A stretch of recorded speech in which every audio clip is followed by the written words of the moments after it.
Hey, what's up, everybody, and welcome to the Jim Carrey Project. I am your host, Brian Kondrach, and with me, as always, is Carrie Grant. And this is the project where we are watching all of Jim Carrey's TV, film, and movies from the beginning of his career until today, or modern day. So today, we just got finished watching The Mask. Yay! This is 1994. It was directed by Charles Russell, produced by Bob Engelman, screenplay by Mike Werb.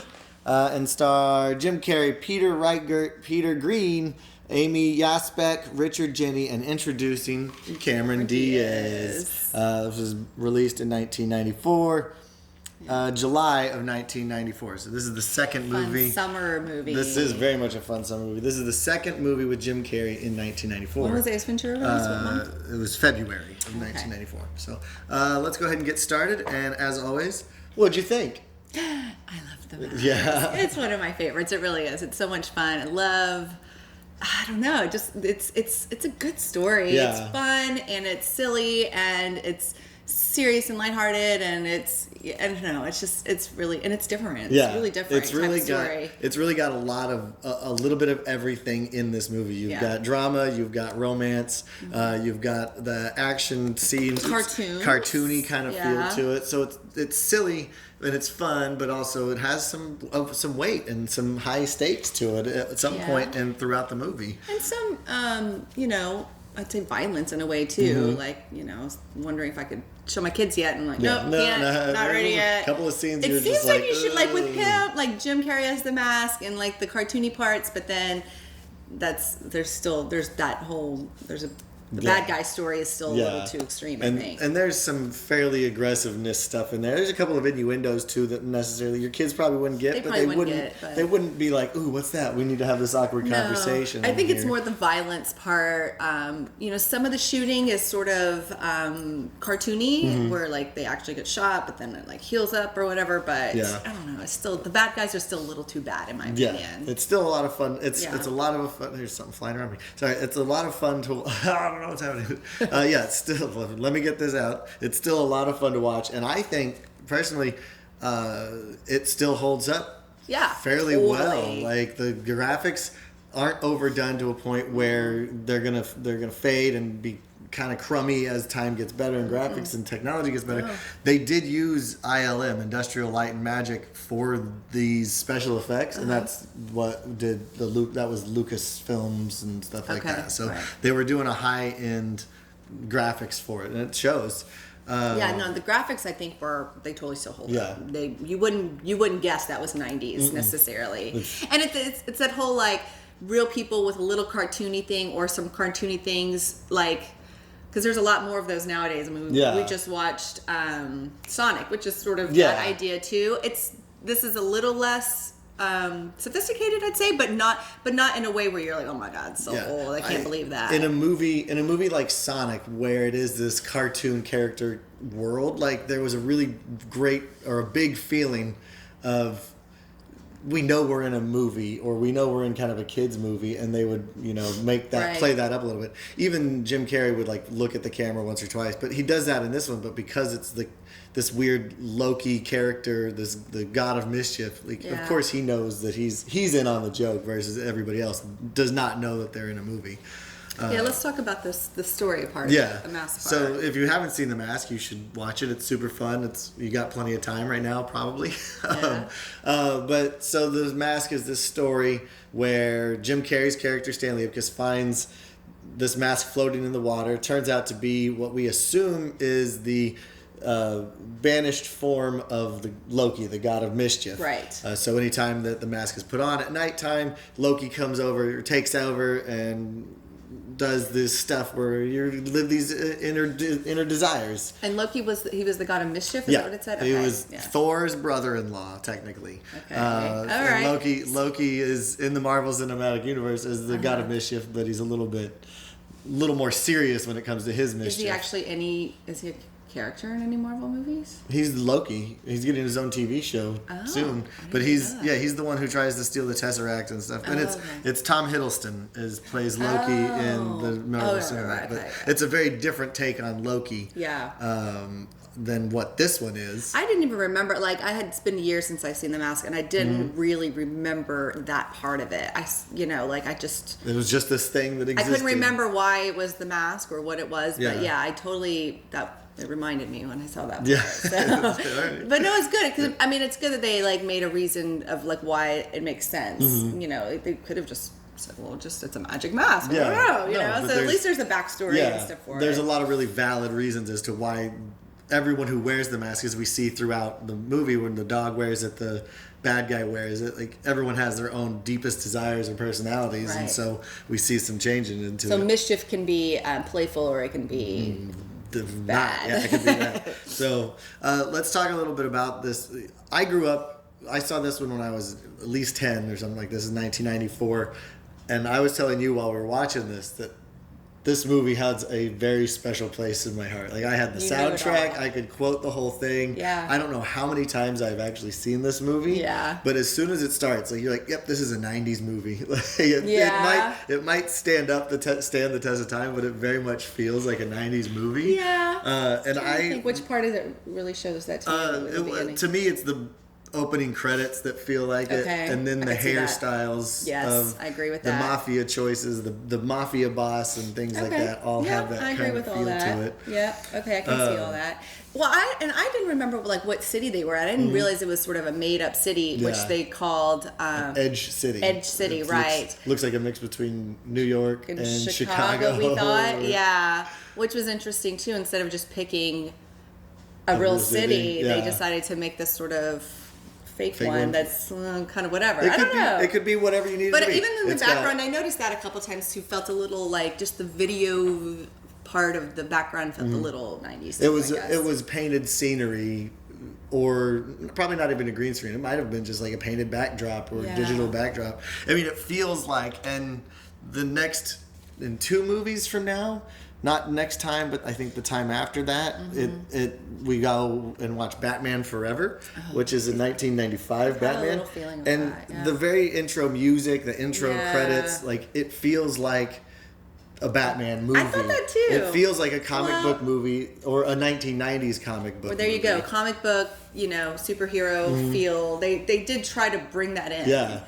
And I honestly, until like we were watching it, and like he even says it in the movie, like right after he puts it on and he's like, oh, I can be a superhero and like fight crime and fight for save people and blah blah blah. But first, and then he goes to do a little more mischief, be a little vindictive, right? Like payback. But it actually, I never even thought of it as a superhero movie, and I didn't honestly know it was a comic book. So that's just me not knowing about stuff. But like, it was interesting that it really was set up to be a superhero movie. And it is. It has the girl, it has like the antics, the bad guy, and everything. I forgot to start my timer, so this might be a little bit of a long episode. But oh well. Anyway, let's talk about the comic for a little bit.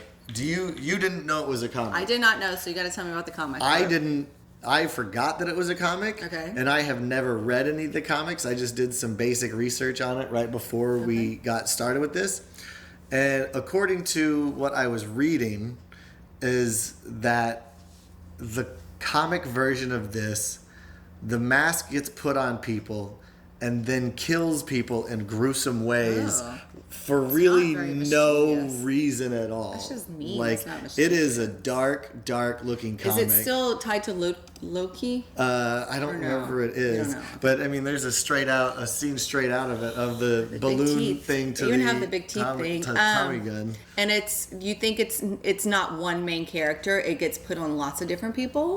See, that's what I don't really know, but I think it is like one story. It's a supernatural mask that grants wearers superpowers at the cost of their sanity and the ensuing chaos that comes after it. So it looks like there's been a bunch of spin-offs, a bunch of different people have ended up wearing it. The mask / Big Ed. There's a lot. It'll be interesting to go and read it.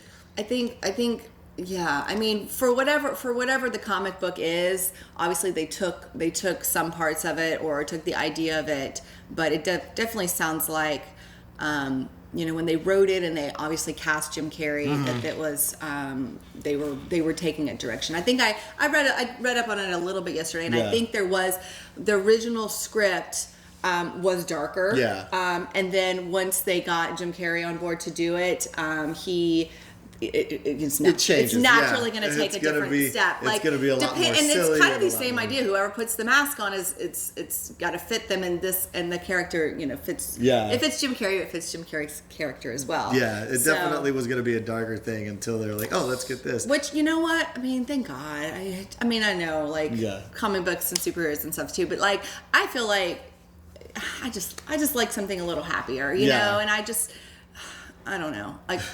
You're very expressive in your words. I just like it. It's just good. And I don't want to tell you why.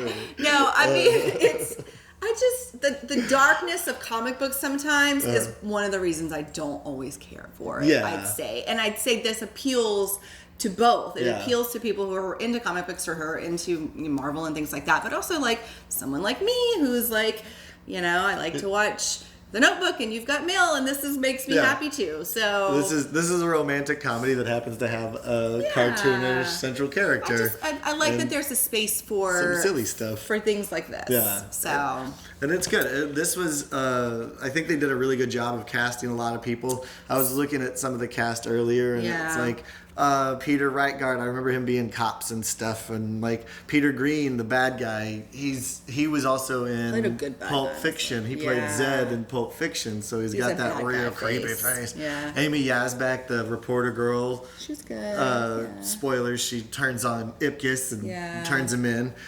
She did. I remember that she turned on him, and I couldn't remember how or why. But the one good thing too, after she got the money and they took him away, and she realized they're going to hurt him. She said, "You said you weren't going to hurt him," and he's like, "Well, I lied." Which I'm like, okay, well, at least there was a little bit of feeling bad in there. I was wondering during the movie how she connected to the bad guys, but then I was like, oh wait, she's a reporter. She probably has contacts somewhere. Yeah, that makes sense. It didn't really explain that, but it didn't need to. It wasn't a plot hole or anything like that. So one thing I read, I don't know if you saw this, but talk about Cameron Diaz. The original person who was supposed to play her role, Tina, was Anna Nicole Smith.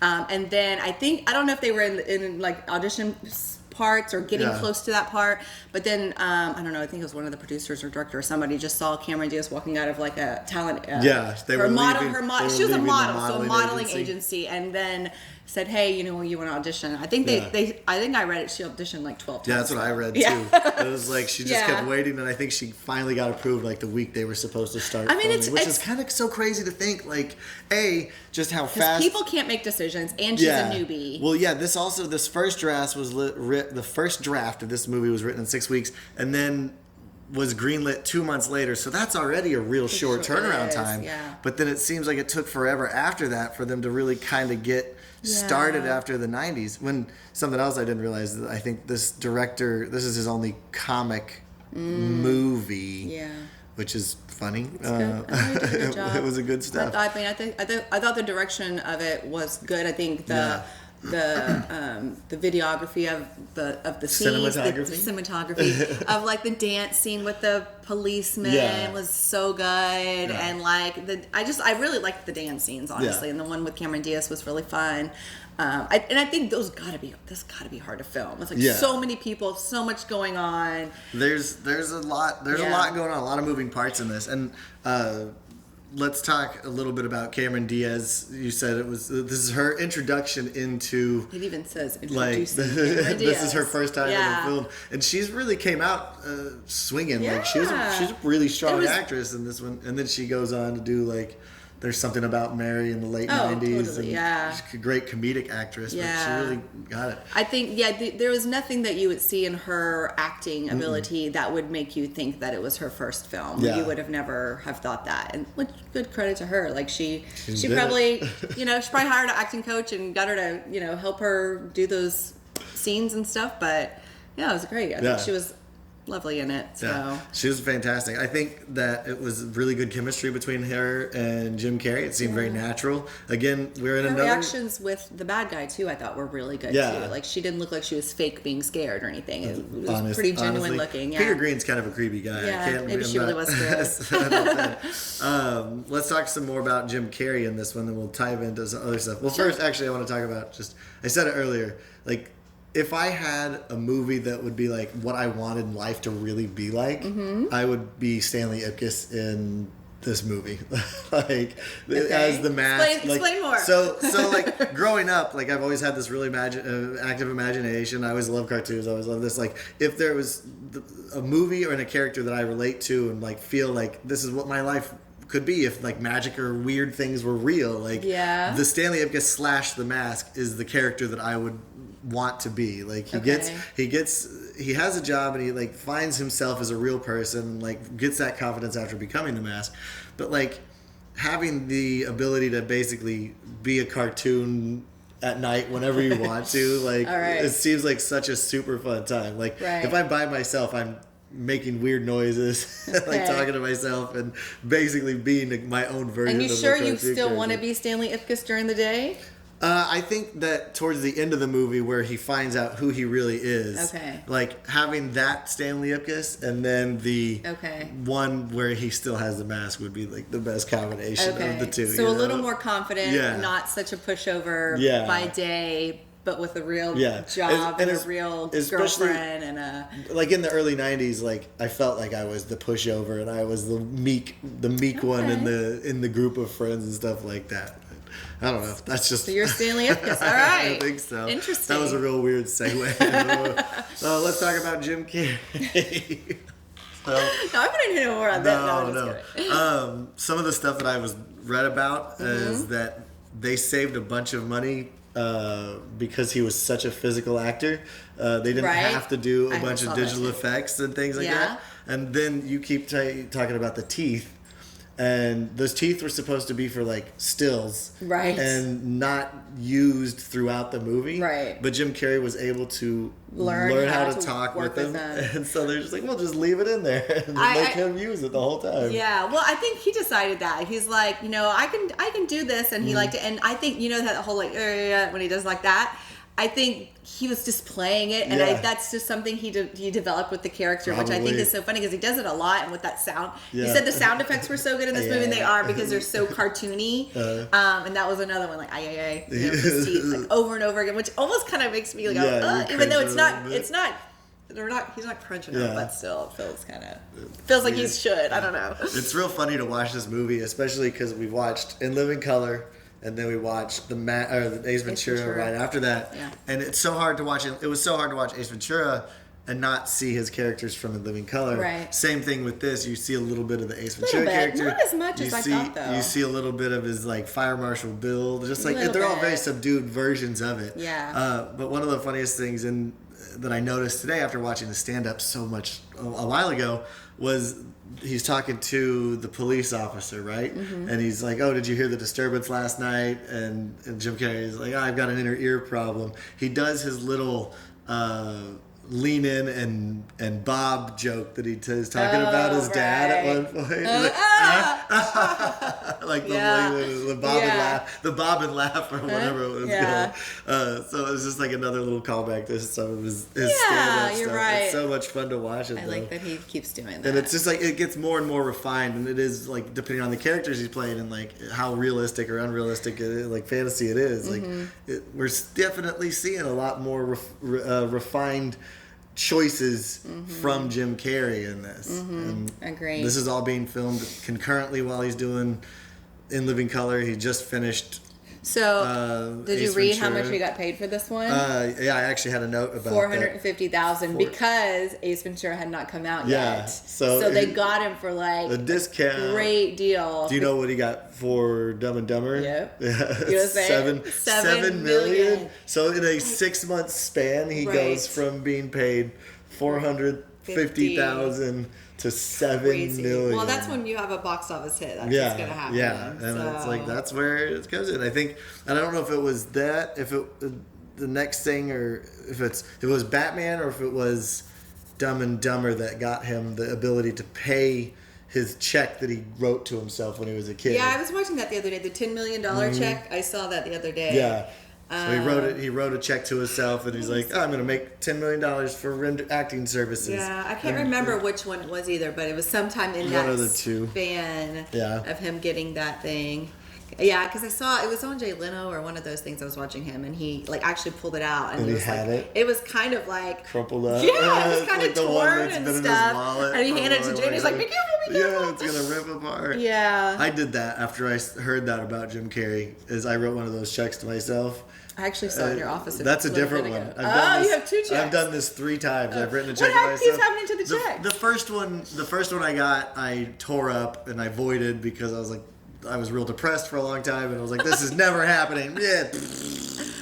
And then I redid it because I really have faith in I know, it. and I really realized that recently that it was like, oh man, I should rewrite that check, and so I did, and it's a much lower amount than that, but it was also in a very different time frame. Like I gave myself a very short amount of time for that one, which it may not come to fruition, but I can hold on to it, cash it later. Yeah. Then I have another one that is much more. I don't know if the date is as important as just the idea of it. There's like, I'll be 40 in a couple of years, 3 years, so it's like there is a check that I have written to myself that's like, do this by 40. And it's not nearly as like aggressive, but it's more aggressive than the other one was. So it's like I do have that. So like Jim Carrey, like I said before, the reason I'm starting this project, the reason we're watching those movies, it's like when I saw him in Ace Ventura, you're like, I knew who he was. I was like, this is the career. This is like why I want to be an actor, and like, and I feel like I can get there. I mean, I think I could play the Jim Carrey documentary later because I kind of look like a little That's bit. True, totally. You kind of do. I could do my own documentary as Jim Carrey. Yeah. Well, I think it's important too, and you hear about it lots of times with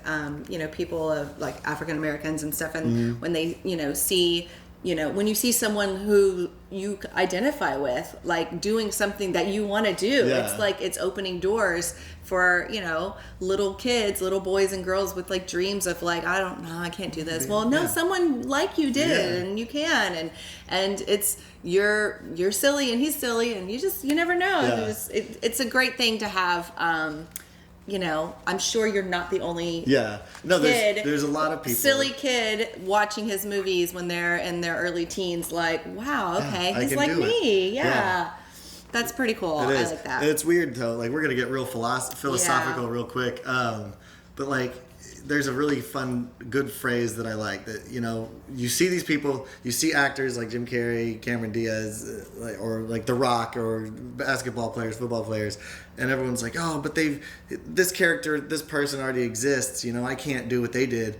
But there's always the idea that, just because something's been done doesn't mean it hasn't been done by you, which is a really good and like inspirational thing too, where it's like my version of it is way different than somebody else's version. It's true. And I think that Jim Carrey very much was like, my version is going to be this way, and did it throughout his whole life. And he's gotten credits with Ace Ventura, and then he even got to improvise a whole lot in this movie to help develop the Stanley Ipkiss and the Mask character. Well, and that's something I saw about or read about him as well, is that when he was sort of doing like the stand-up and all that kind of stuff, he was doing so many impressions, and then he realized he was like this already exists. He's not being himself. I am not going to be able to go any further. And then when he decided to stop doing impressions, people were like, no, like his agent was like, no, that's like what? That's what you're. Decided to stop doing impressions. Well, I know he still does them, but I think as the bulk of his show, he was, and so he said he actually stopped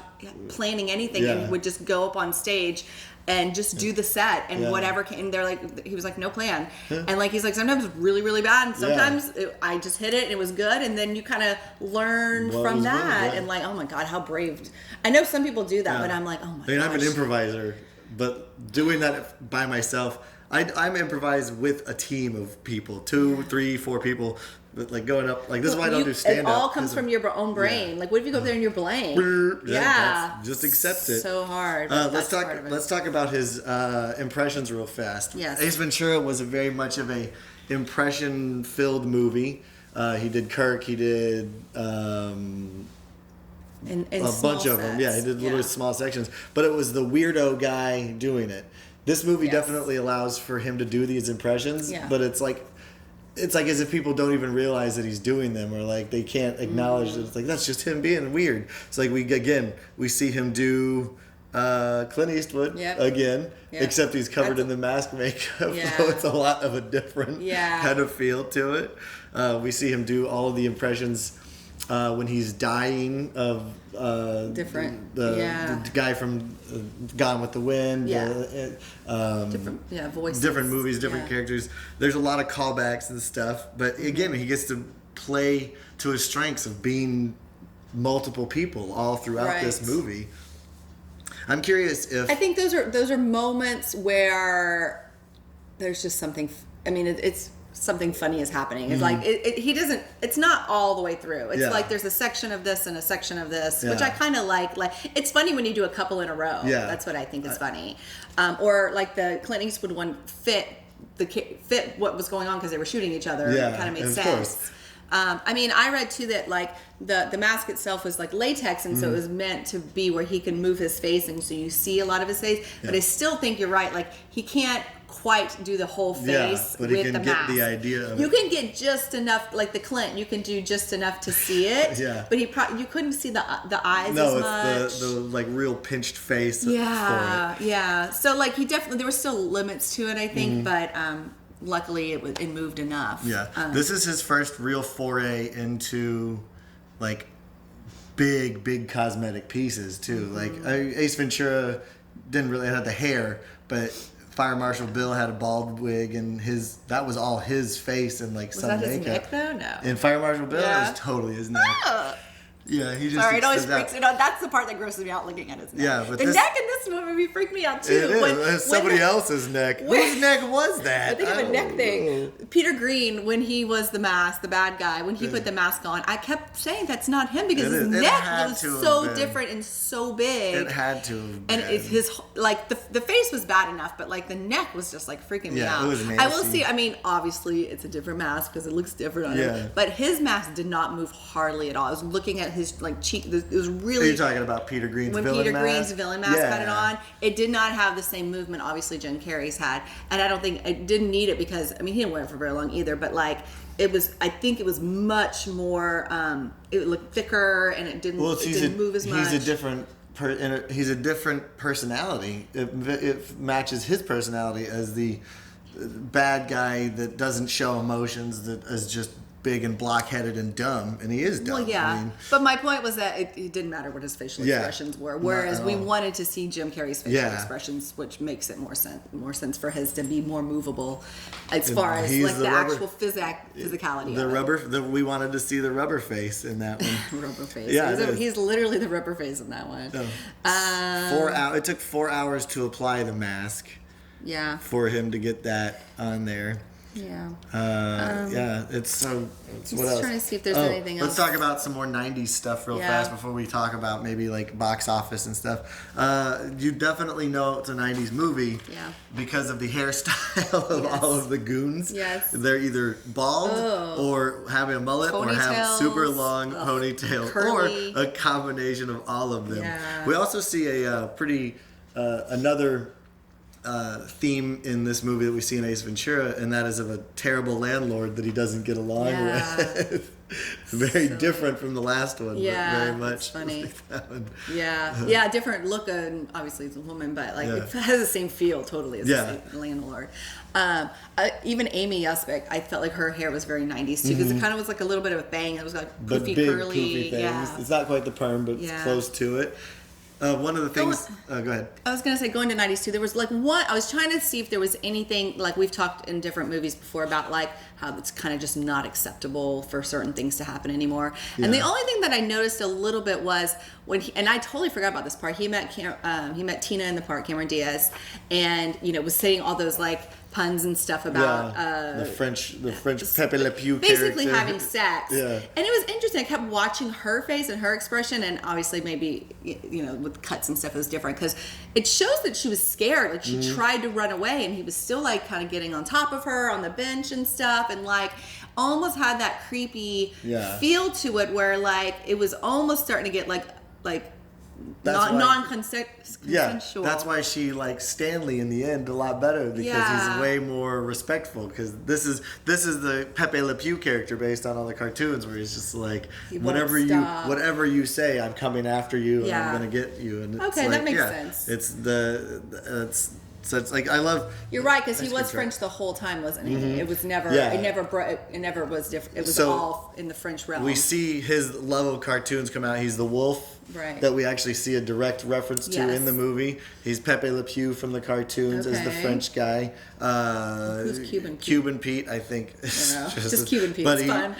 he moves by or uses the tornado, which is to Tasmanian devil. Right. The pulling things out of the pockets is just like.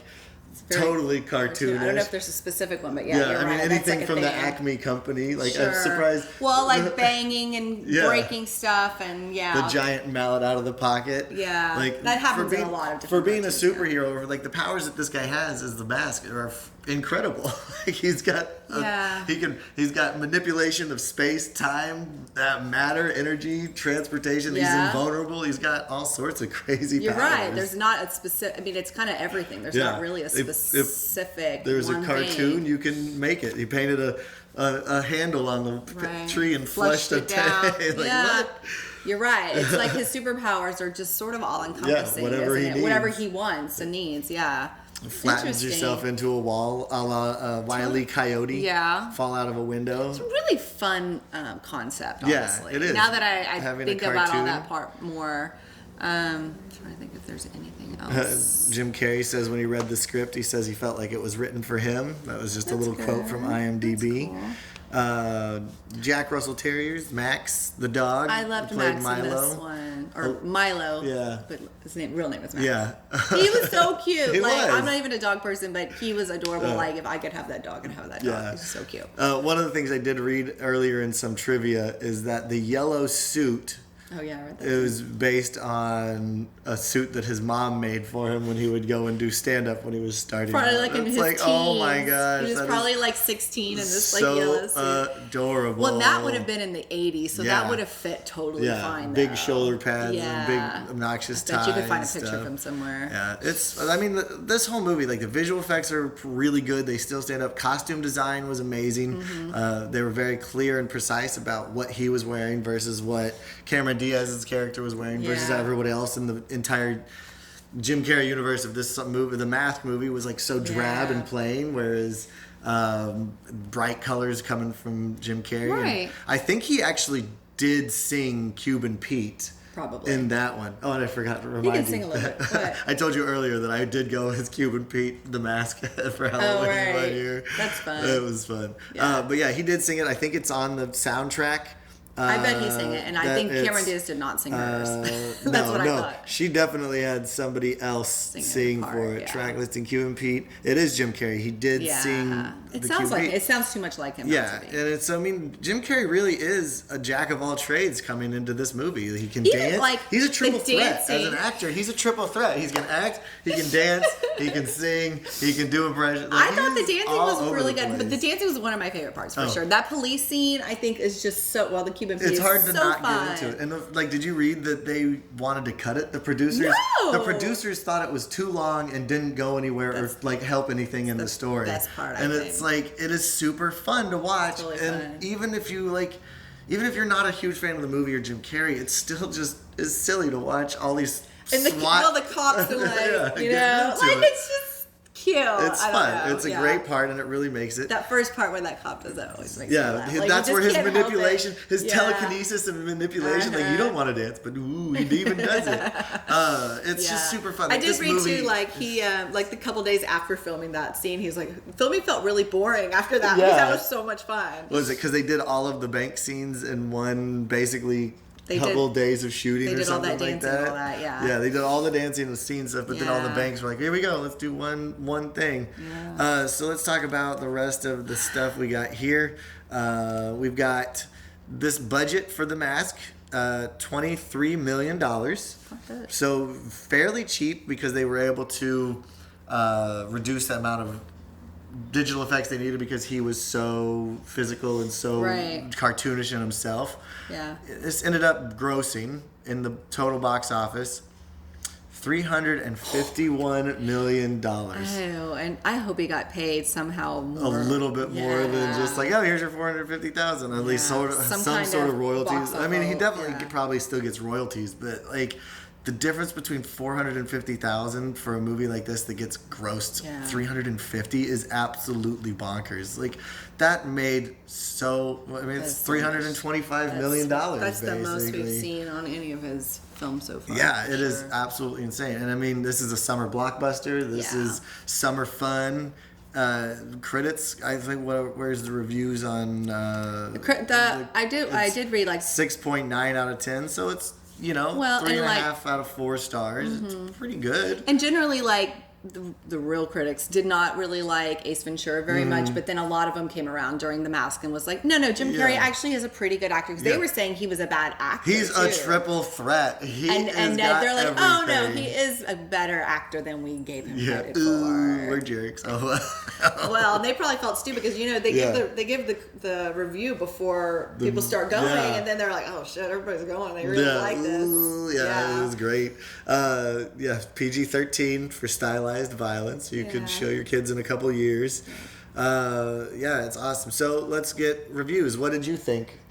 So timeless, I feel like. I mean, 9. Mm-hmm. Yeah, I like this one. I feel like I'll watch it with them in a few years. I'll watch it again maybe in 20 years, and like I'll keep it. We'll do the retrospective. That's how I kind of gauge it. Like if I want to keep watching it. It's something that generations and kids, I think, will enjoy. I mean, we still enjoy it even 20 years later, coming out and watching it, and I can't give it a 10 because there are some parts in there that if I look at, I'm like, you're kind of lulling it. It's like it's not really clear. There's some dialogue where like, oh, I just got that joke for the first time in like 20 years or whatever. So like, there's parts where if you missed some things because it's quick and it's Jim Carrey. It is. So like, oh, well, that's why you need to watch it a few times. Yeah, it's one of those movies which I kind of like. Yeah.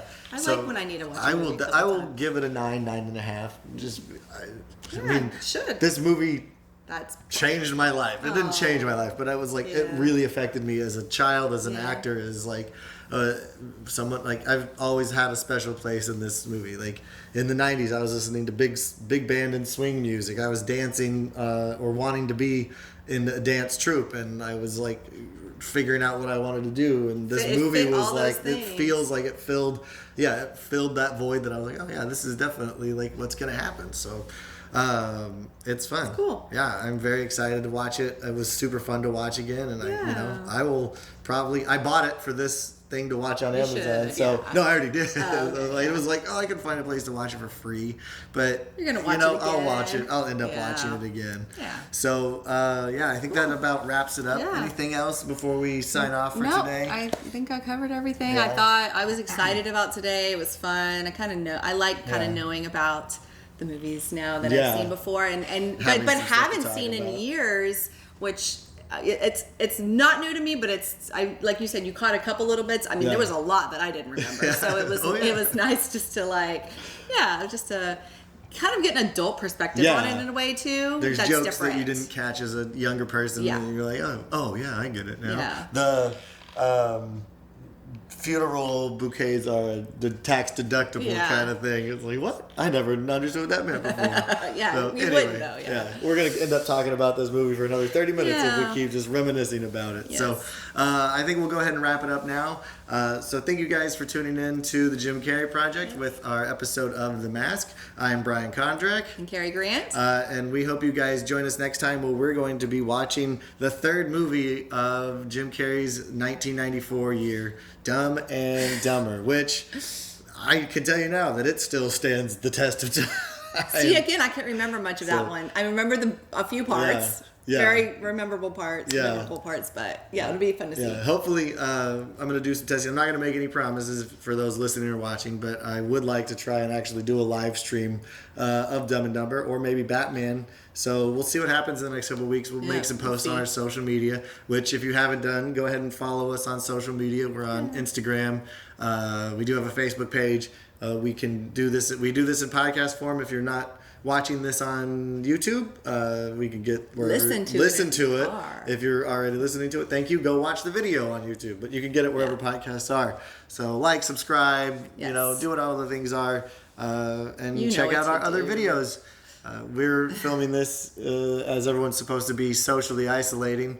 There's no one else in here, so we're isolated by ourselves. But if you got the time, go. If we're still socially isolated, go check out other stuff and let us know what you think. Anyway, I'm rambling, just like I do. Thanks for watching, and we will talk to you guys or see you guys next time. Bye. You do that every time. No, don't tell him that. No, I have to edit that all. No, leave it in there.